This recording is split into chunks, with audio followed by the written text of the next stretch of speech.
कहा। उन्होंने पहले भी कहा था ये राजनीतिक विषय नहीं। पेश बरगले। छत्तीसगढ़ में कांग्रेस सरकार के 2.5 साल पूरे होने के बाद मुख्यमंत्री भूपेश बघेल ने मंत्रियों के जिलों का प्रभार क्या बदला, सियासी संग्राम शुरू हो चुका है, जिस पर मंत्रियों की अपनी अपनी प्रतिक्रिया है तो विपक्ष का अपना तंज। मगर प्रदेश के राजनीतिक पंडित इसके कई सियासी मायने पर भी प्रकाश डाल रहे हैं। कोई इसे परफॉर्मेंस के नजरिए से देख रहा है तो कोई किसी और नजरिए से देखने की कोशिश करने में लगा हुआ है। मगर छत्तीसगढ़ मांगे जवाब में आज हम यही जानने की कोशिश करेंगे और पूछेंगे सवाल कि आखिर इन बदलाव के मायने क्या हैं। चर्चा शुरू करें इससे पहले आपको सुनाते हैं बदलाव पर आई प्रतिक्रियाएं। और कबीरधाम मिला है, ऐसे तो कोई भी जिला छोटा नहीं है, लेकिन ये सही है कि इसके पहले 12.5 विधानसभा का प्रभार मेरे पास था, 5 विधानसभाओं का प्रभार मेरे पास है। मैंने जीवन में हमेशा जिस टीम में भाग ले रहा हूँ, जिस टीम के सदस्य के रूप में खेल रहा हूँ, जो मेरे को जिम्मेदारी मिलती है, मैंने अपनी क्षमता के आधार पे उसे पूरा करने का, उसे निभाने का हमेशा मैंने प्रयास किया है और ये मेरे जीवन में हमेशा यही सिद्धांत रहा है और रहेगा। एक घटना नहीं, बहुत सारी घटनाएं हुई है जिस बात को लेकर के कांग्रेस के कार्यकर्ता भी नाराज थे, वहाँ के विधायक भी प्रभारी मंत्री के शिकायत किए हैं और ये देखा गया कि प्रदेश में जो अराजकता की स्थिति निर्मित हुई कोविड काल में, जहाँ मंत्री को और प्रभारी अधिकारी को, सचिव को जा करके बैठक लेनी चाहिए, लेकिन इतना भी टाइम उनके पास में नहीं था कि वहाँ के हालात को देख सके। और मुझे लगता है इस नाराजगी के चलते मुख्यमंत्री जी के द्वारा निर्णय लिया गया और निर्णय लेकर के फेरबदल किया गया है वहाँ के आक्रोश को दबाने के लिए। मुझे लगता है कि आदरणीय मुख्यमंत्री जी के द्वारा उन जिलों के विकास कार्यों में और किसका कितना योगदान हो सकता है और संभावित रूप से जो निरंतर बैठकें होनी चाहिए, निरंतर जन संवाद होना चाहिए, जनसंपर्क होना चाहिए और जिलों के संभावित विकास को देखते हुए माननीय मुख्यमंत्री जी ने ये जिम्मेदारी दी है, तो ये तो आदरणीय मुख्यमंत्री जी का स्वयं किस आधार पे करना ही उनका विवेकाधिकार है। पर मैं ऐसा समझता हूँ कि जिसको जिन जिलों की जवाबदारी दी गई है वो अपने जिलों में बेहतर परफॉर्म करेंगे। हमारा संगठन है, अभी आदरणीय पुनिया जी आए थे, राजीव भवन में बैठक हुई थी, तो सभी वर्गों को, सभी प्रतिनिधियों को, सभी पदाधिकारियों को, हमारे मीडिया के प्रभारियों से उन्होंने चर्चा किया है। तो राजनीतिक दल तो अपने संभावित आसन्न चुनाव को लेकर तैयारी करते हैं, आप इसको जोड़ करके भी देख सकते। तो प्रतिक्रियाएं आपने सुनी और चलिए अब आपको सीधे लिए चलते हैं। गेस्ट भी हमारे साथ जुड़ चुके हैं और हमारे साथ मौजूद हैं छत्तीसगढ़ से एडिटर प्रकाश चंद्र खोता जी। खोता जी, ओवर टू यू। जिस तरह से पूरी बातों को हम देखें और समझे, उससे एक बात तो तय है कि जसपुर में जिस तरह से लोगों ने विरोध किए और विरोध का स्वरूप यह रहा, अमरजीत भगत को वहां से प्रभारी मंत्री के रूप में हटा दिया गया। अब बातें आ रही है कि वहां पे हटाने के बाद 3 विधानसभा में कांग्रेसी कार्यकर्ताओं ने पटाखा फोड़े। इसका क्या मायने समझा जाए? आज हमारे साथ 3 वरिष्ठ मेहमान भी है। हमारे पैनल में है घनश्याम राजू तिवारी, कांग्रेस के प्रवक्ता, श्रीचंद सुंदरानी बीजेपी के रायपुर का अध्यक्ष पूर्व विधायक, साथ ही जाने वाले वरिष्ठ पत्रकार रवि भोई जी। तीनों से भी हम चर्चा करेंगे। चर्चा की शुरुआत करते हैं हम घनश्याम राजू तिवारी जी। तिवारी जी, जिस तरह से पटाखा फोड़ा गया जसपुर में, क्या यही कारण था? लोगों में नाराजगी थी और वही कारण था कि कुछ मंत्रियों के जिलों को परिवर्तित कर दिया गया? नहीं, देखिए, होता जी, निश्चित तौर पर मंत्रीगणों का जिले का प्रभार का निर्णय मुख्यमंत्री जी का विशेषाधिकार होता है और एक स्वाभाविक प्रक्रिया है। लेकिन मैं जिन बातों को धर्मलाल कौशिक जी के बाइट पर सुन पा रहा था कि कार्यकर्ताओं ने शिकायत की और शिकायतों के आधार पर ये परिवर्तन हुआ है, मैं अगर उनकी बात को मान भी लेता हूँ तो निश्चित तौर पर यह बात तो स्पष्ट होती है कि हमारे कार्यकर्ताओं की शिकायत होने पर सुनवाई होती है। प्रदेश के मुख्यमंत्री जी ने शिकायतों को संज्ञान में लिया है, लेकिन उनकी शिकायतों का मैं जिक्र नहीं कर रहा हूं तिवारी जी, मैं उनकी शिकायतों का जिक्र नहीं कर रहा हूं। मैं कह रहा हूं आज जब परिवर्तन कल रात हुई तो लोगों को जैसे पता चला, लोगों ने जसपुर जिले के 3 विधानसभा क्षेत्र में लोगों ने पटाखा फोड़े, इसका क्या मायने है? कांग्रेसी कार्यकर्ताओं ने, और उन्होंने स्वागत किया। उमेश पटेल है, युवा चेहरा है, वो उनसे हमारी परिचय भी है, और वो आएंगे तो हमारे जिले का प्रभार लेंगे तो बेहतर होगा। इसका क्या मायने है? आदरणीय होता जी, जिन पटाखों का जिक्र आप कर रहे हैं ये मैंने नहीं देखा, ना मैंने सुना है। आप कह रहे हैं तो पता नहीं आपके चैनल ने दिखाया होगा या आपके चैनल के रिपोर्टरों को यह जानकारी हो, परंतु एक बात बहुत स्पष्ट है, छत्तीसगढ़ में भूपेश बघेल जी की सरकार जिन जिम्मेदारियों के साथ जनहितकारी निर्णयों से फैसले को लेकर प्रदेश को गढ़बो नवा छत्तीसगढ़ के अवधारणा के साथ प्रदेश की उन्नति के लिए काम कर रहे हैं, जिसमें हमारे तमाम मंत्रीगण, वरिष्ठ कांग्रेस नेतागण जो मंत्रीगण हैं, वो बेहतर तौर पर अपने कार्यों को अंजाम दे रहे हैं। जिले के प्रभार बदल देने से मुझे नहीं लगता कि विकास के कार्यों में कोई रुकावट आएगी। क्षेत्र की जनता, क्षेत्र के विकास के लिए हमारे प्रभारी मंत्रीगण पूरे प्रदेश के लिए सक्षम है, क्योंकि एक व्यवस्था ऐसी बनाई गई है कि जिलों में उन्हें बांटना होता है। और जैसा कि निश्चित तौर पर टीएस बाबा एक वरिष्ठ नेता, मृदुभाषी नेता, जिनको हम सुन पा रहे थे कि मैं एक खिलाड़ी हूं, मुझे जहां अवसर मिलता है मैं बेहतर से बेहतर करने की कोशिश करता हूं, तो ये सिर्फ और सिर्फ मैं कह सकता हूं छत्तीसगढ़ में टुकड़े टुकड़े में बटी हुई भारतीय जनता पार्टी का एक नया राजनीतिक शिगुफा है, जो इस प्रकार के स्वाभाविक फेरबदल में भी कोई राजनीति ढूंढने का प्रयास कर रहे हैं, इससे ज्यादा कुछ नहीं। ठीक है, ठीक है, ये टुकड़ों में बटी हुई भाजपा की सगुफा है, क्या कहेंगे श्रीचंद सुंदरानी जी? मुगालते में रहे, टुकड़ों में बटी भारतीय जनता पार्टी को कहां से टुकड़ों में बटी कांग्रेस को देख नहीं रहे, अपना घर संभाल नहीं पा रहे। हालांकि मंत्रिमंडल और मंत्रियों के प्रभार के क्षेत्र की बात है, ये मुख्यमंत्री जी का विशेषाधिकार होता है और इनका आंतरिक मामला है। फिर भी अगर सवाल पूछे जाएंगे तो जवाब तो हम देंगे। आदरणीय होता जी, निश्चित रूप से कोविड के समय जिस प्रकार से मंत्री नदारद थे, भयावह स्थिति में कहीं दिखे नहीं, उसके बाद जरूर जब कोविड का प्रभाव कम हुआ तो मंत्रियों ने बाहर निकलना प्रारंभ किया। और अभी हम टीएस सिंहदेव बाबा को भी सुन रहे थे, उन्होंने कहा 12.5 विधानसभा क्षेत्रों की मेरे पास जिम्मेदारी थी और अभी 5 विधानसभा क्षेत्रों की, बल्कि मैं तो 5 नहीं 4.5 विधानसभा क्षेत्र है। कहीं न कहीं टीएस बाबा के कद को छोटा करने का प्रयास किया। टीएस बाबा का भले वो टीम भावना की बात कर रहे हैं और उसके अलावा उनके पास कोई विकल्प नहीं है टीम भावना की बात करने के अलावा, लेकिन वो ये बात कह के उनका दर्द तो कहीं न कहीं देखने को मिला कि 12.5 सीटों विधानसभा का मेरे पास था, अभी 5 का है। लगातार प्रदेश में स्थिति कांग्रेस की, कार्यकर्ता सरकार से नाराज, विधायक सरकार से नाराज, और कहीं न कहीं आप देखिए जो मतदाता कांग्रेस के रहे हैं, सिलगेर की घटना के बाद आदिवासी जिस प्रकार से संघर्ष कर रहे हैं, कभी गोंडा गांव में, कभी जगदलपुर में, और प्रदेश में आदिवासी समाज पूरी तरह से कांग्रेस से विमुख हो चुका है। तो कहीं न कहीं ये चिंता भी इस परिवर्तन में दिखती है मुख्यमंत्री की। अपनी बिगड़ी स्थिति को सुधारने का प्रयास कर रहे हैं, लेकिन कई नेताओं के कद कम। भोई जी, ठीक है, ठीक है भोई साहब, अगर जो होशियार नेतृत्व देता है, जो समझता है चीजों को, वो समय को देखते, लोगों के रिएक्शन को देखते अपनी टीम में परिवर्तन करता है। अगर अमरजीत के ऊपर वहां के स्थानीय लोगों ने नाराज इस कारण से भी हो सकते हैं क्योंकि गणेशराम भगत को उन्होंने पिछली बार चुनाव में हरवाए थे 2013 में, उसका भी असर हो सकता है।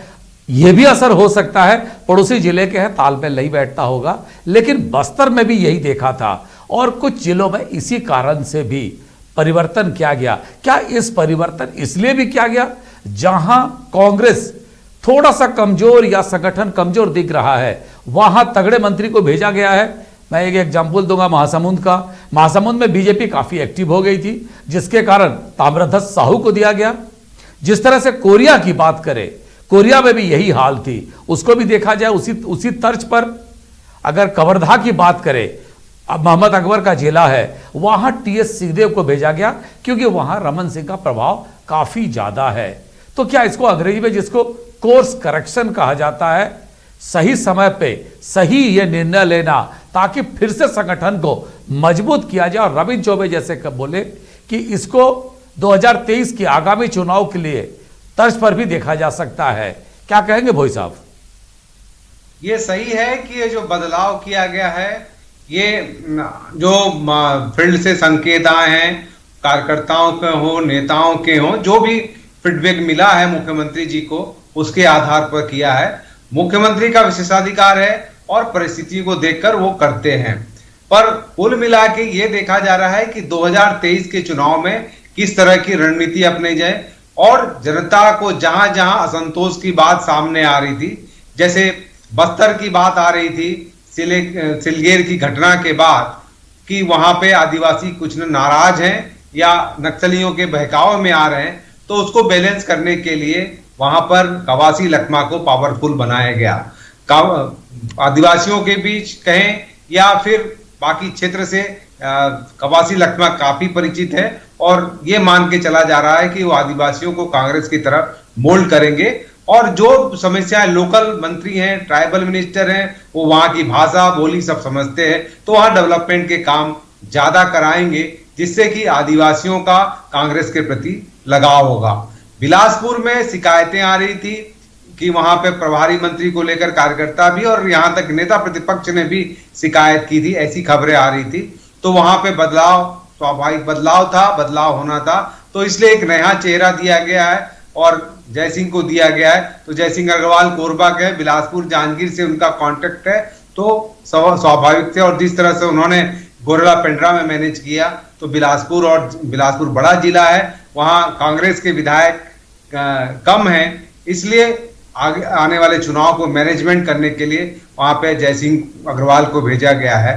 महासमुंद में भी जैसा कि आपने कहा, वहां पर बीजेपी हावी हो रही थी या कवर्धा में रमन सिंह का प्रभाव है। स्वाभाविक तौर से कबीरधाम डॉक्टर रमन सिंह का प्रभाव वाला इलाका है और ये मान के चला जाता है वहां टीएस सिंहदेव जैसे सीजन्ड आदमी जाएंगे और राजघरानों से वहां पर जैसे कि एक कवर्धा घराने का वहां प्रभाव है, तो ये मैनेज करने का काम वहां पर टीएस सिंहदेव कर सकते।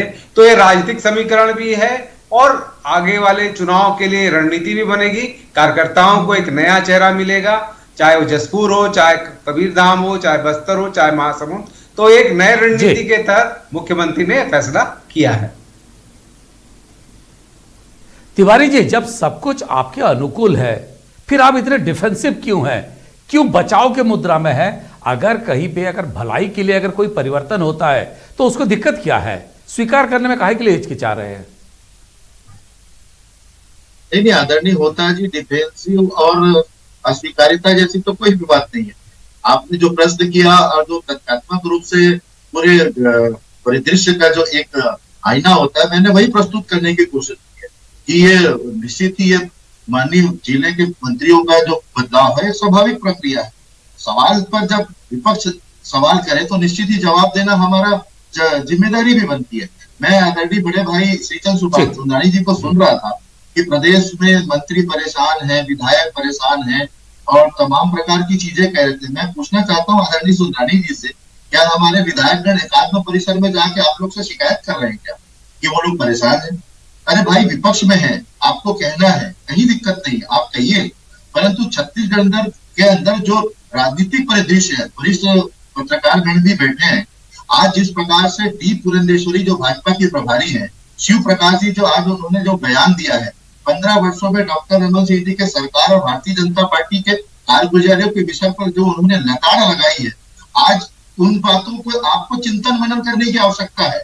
छत्तीसगढ़ के अंदर में पूर्व गृह मंत्री ननकी राम कंवर जी की बात करें या नंद कुमार साय जी की बात करें, एक आदिवासी रेल अलग चल रहा है आपके यहाँ।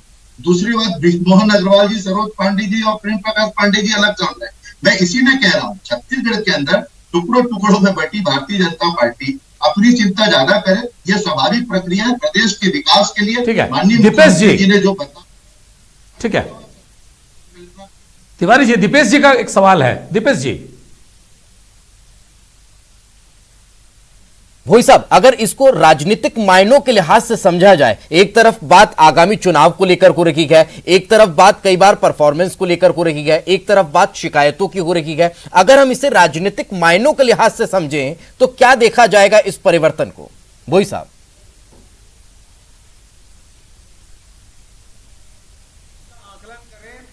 तो यह है कि सबसे तो दिख रहा है कि वहां डेवलपमेंट के काम तेजी से हो और जो भारतीय जनता पार्टी की रणनीति है उसका मुकाबला किया जा सके और 2023 के चुनाव में कांग्रेस फिर से वापसी के लिए अपना काम कर सके। जहां जहां भाजपा के, जैसे ये मान के चला जाता है कि कवर्धा की बात करें, वहां प्रभाव है तो राजा वहां रहेंगे तो वहां का जो प्रभाव ज्यादा दिखा सकते, उनके प्रभाव से फायदा होगा। और बस्तर में आदिवासी को दिया गया प्रभाव तो आदिवासी कांग्रेस से जुड़ेंगे। तो इसका पूरा जो मकसद राजनीतिक है, पॉलिटिकल बैलेंस के साथ साथ जो वोट बैंक को है बनाए रखना, वोट बैंक को कांग्रेस अपने पक्ष में रखने की कोशिश की है। लेकिन इससे पहले प्रकाश जी, में एक चीज आपसे ये भी ऐसा नहीं लगता कह रही है मंत्रियों जी होता इस परिवर्तन के बाद। जी होता जी, क्या जी दीपेश जी बोलिए। जी होता जी, बॉडी लैंग्वेज क्या कह रही है इस परिवर्तन के बाद? दीपेश जी कुछ सवाल पूछ रहे हैं। जी दीपेश जी दोबारा बोले दीपेश जी। होता जी, इस परिवर्तन के बाद मंत्रियों की जो बॉडी लैंग्वेज है वो आखिर क्या इशारा कर रही है? देखिए, निश्चित रूप से टीएस थोड़ा नाराज दिखे क्योंकि 12.5 से 5 विधानसभा क्षेत्र तक सीमित कर दिया गया। निश्चित रूप से ये किसी को भी, हर कोई चाहता है तरक्की, हर कोई चाहता है आगे बढ़ना। अगर उसका कद छोटा हो और छोटा हो ना हो, जब 5 लोग मिलकर बताते हैं कि आपका कद छोटा हो गया तो वो दिक्कत होता है। एक बात है। दूसरी बात, इस पर मैं भोई साहब से एक बात और भी जानना चाहता था। केंद्र के साथ एक बात को लेकर झगड़ा चल रही है, वो डीएमएफ की, जो डिस्ट्रिक्ट माइनिंग फंड है, उसको लेकर झगड़ा चल रही है और वहां पे प्रभारी मंत्रियों को अध्यक्ष बनाया गया था। केंद्र कह रही है कि कलेक्टर उस पर अध्यक्ष बनेंगे। इस झगड़ा के बीच ये परिवर्तन का कोई मायने है? कोई उसको भी समझा जाए उस हिसाब से, भोई साहब। देखिए, इस परिवर्तन को ये भी मान सकते हैं कि कलेक्टर करेंगे, कलेक्टर को बनाना, क्योंकि केंद्र इसमें चाहती है कि पूरी तरह से उसमें मॉनिटर प्रशासनिक अधिकारी रहें। और जब बीजेपी की सरकार थी यहाँ पे तो कलेक्टर ही डीएमएफ फंड के चेयरमैन थे और उसमें सांसदों को अभी कई जगह नहीं रखा, खासतौर से बीजेपी के सांसदों को नहीं रखा गया है। तो कहीं ना कहीं केंद्र सरकार ये चाहती कि सांसदों को भी इसमें एडजस्ट किया जाए। ऐसे में ये मान के चला जा रहा है या कहा जा रहा है कि कलेक्टर रहेंगे तो वहां पे ऐसे मंत्रियों को रखा जाए, कलेक्टर से अच्छे सब करके वहां डेवलपमेंट के काम कर सकें और जो राज्य सरकार की योजनाएं या राज्य सरकार की सोच के अनुसार से वहां काम हो। तो इसके मायने ये भी हो सकते हैं कि केंद्र से टकराव ना लेते हुए राज्य सरकार अपना काम निकाल ले। ठीक है। सुधरानी जी, एक सवाल है मेरा। जिस तरह से कही जा रही है, भोई साहब जैसे बहुत जिसकी ओर इशारा कर रहे थे कि खैरागढ़ राज परिवार की बात करें कि हम बात करें वहां पे जितने भी राज परिवार है, उसको आप कैसे देखेंगे? इस कवर्धा राज परिवार है, दोनों पॉलिटिकली काफी एक्टिव है और वो ये भी देखा गया है कि बीजेपी के वो लोग खिलाफत रहे हैं शुरू से। टीएस सिंहदेव अगर वहां जाएंगे, राज परिवार को अगर एक साथ ले आए तो बीजेपी के लिए तो दिक्कत होगा। देखिए, राज परिवार शुरू से भारतीय जनता पार्टी के विरोध में रहा है और भारतीय जनता पार्टी शुरू से वहां पे प्रभावशाली रही है। यहाँ तक कि रामराज परिषद के भी वहां पे विधायक चुन के आते रहे। तो निश्चित रूप से भारतीय जनता पार्टी का वहां पे जनाधार बहुत अच्छा है। कहीं न कहीं घबराहट कांग्रेस में है और टूटे हुए मन से, जिस प्रकार टीएस सिंहदेव बाबा का बयान आपने सुना आपके चैनल से, तो मुझे लगता है टूटे हुए मन से कोई काम कर सकता है क्या? जिस व्यक्ति का अस्तित्व को कम करने लेकिन सुंदरानी जी, कहीं इसका जिम्मेदार बीजेपी ही तो नहीं जो बार बार एक मुद्दा उछाल रही थी? नहीं, भारतीय जनता पार्टी को इनके अंदरूनी मामलों में वैसे कोई लेना देना नहीं है। ये मुख्यमंत्री किसको बनाए, ये प्रभारी मंत्री किसको बनाए, किसको नहीं बनाए, मैंने तो पहले ही कहा कि मामला आंतरिक मामला है, सरकार का। लेकिन उठा तो आप ही रहे हैं जबरिया का, ना कोई लेना ना देना। उसके बाद भी अगर इस मुद्दे को बार बार बुलाया जाए और फिर उसके बाद अगर इस तरह के परिणाम निकल कर आए तो फिर सवाल बीजेपी पर ही खड़ा होता है। खैर, क्योंकि समय का अभाव है सर। जी बिल्कुल समय का अभाव है। बहुत बहुत शुक्रिया आप सब हमारे साथ चर्चा में जुड़े। बहुत बहुत धन्यवाद आप सबका हमारे साथ इस चर्चा में जुड़ने के लिए। अब देखना यही होगा कि जिस परफॉर्मेंस का जिक्र किया जा रहा है, जिस आगामी चुनाव की तरफ इशारा किया जा रहा है, इस परिवर्तन के बाद उसमें कितनी और मजबूती मिलती है और इन परफॉर्मेंस का फिर किस तरह से आने वाले चुनाव में परिणाम निकलकर सामने आता है, आने वाला वक्त बताएगा। आज फिलहाल इतना कि कल फिर किसी नए मुद्दे के साथ होगी आप सभी से मुलाकात। तब तक दीजिए इजाजत, नमस्कार।